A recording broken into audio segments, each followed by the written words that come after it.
Ang patuloy na pagdami ng mga lokal ng Iglesia ni Cristo ay kahayagan ng hindi nagmamaliw na pag-ibig ng Diyos sa kanyang bayan. Dahil sa mabilis na pagdami ng mga nagiging kaanib sa iglesia, pinagtitibay ng pamamahala ng iglesia ang pagtatatag ng mga bagong lokal upang masinop at mapangalagaan ang kapakanang espiritual ng mga kaanib. Gaya na lamang sa lokal ng Upli na dating extension at nasasakop ng lokal ng Backstate, Distrito Eklesyastiko ng Dasmariñas City, Cavite.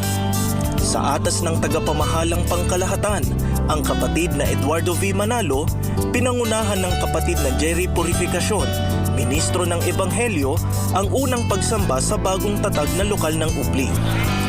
Sa makasaysayang okasyon ding ito, isinagawa ang panunumpa ng mga bagong may tungkulin na makakatuwang ng pamamahala ng iglesia sa pagmamalasakit sa kapakanan ng mga kapatid sa dakong ito. Nagsimula po ang lokal ng Upli nung kami po ay madistino po sa lokal ng Back Estate. Noong pong mga buwan po ng Oktubre 2018 ay nagkapalad po ang lokal po ng Back Estate sa pamamagitan po ng ating tagapamahalang pangkalahatan na dito po ay magsagawa ng medical, dental mission. Nagkaroon po ng dako ng gawain dito po sa tahanan po nila kapatid na Bernie Acuña. At dahil po sa dumadaming bilang ng mga dumadalo po ng pagsamba na noon po ay sa lokal ng Back Estate sila dumadalo, may 5 kilometro po ang layo mula sa Upli, ay sumisikip po ang kapilya ng lokal ng Back Estate. At dahil po ito po ay nakarating sa pamamahala, minabuti po nila na ipagtayo ng barangay chapel ng sambahan ang Upli. At yun po ay naging Upli extension na sakop po ng Back Estate.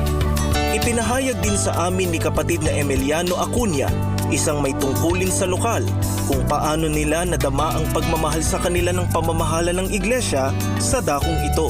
Ako naman nagpapasalamat ng tao sa aking puso na magkaroon ng lokal dito. Gusto ko rin maraming matawag sa lugar na ito.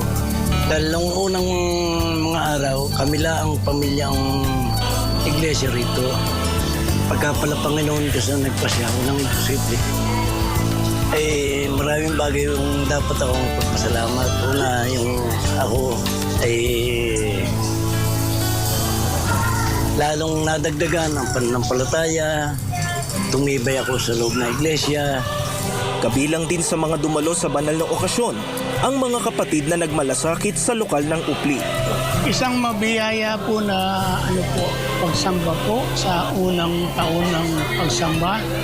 At nakabahagi po kami sa kung paano po sinubaybayan ng ating tagapamahalang pangkalahatan na maging isang lokal na ang Upli.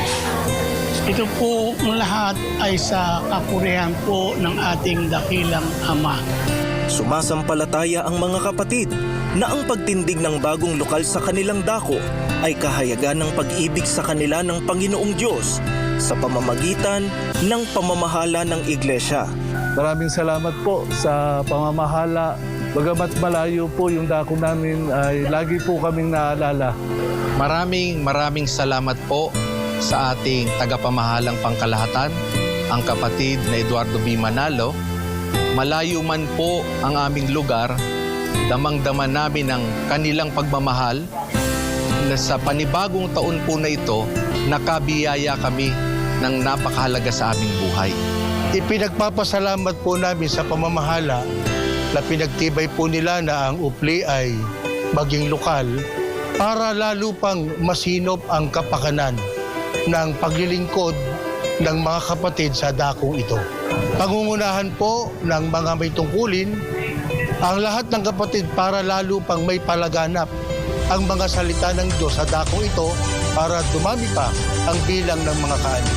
Susubaybayan din po naming mabuti ang lahat ng gawain sa lokal na ito upang kaming lahat sa distrito po ng Dasmariñas City, Cavite ay makapagbigay kaluguran sa ating Panginoong Diyos.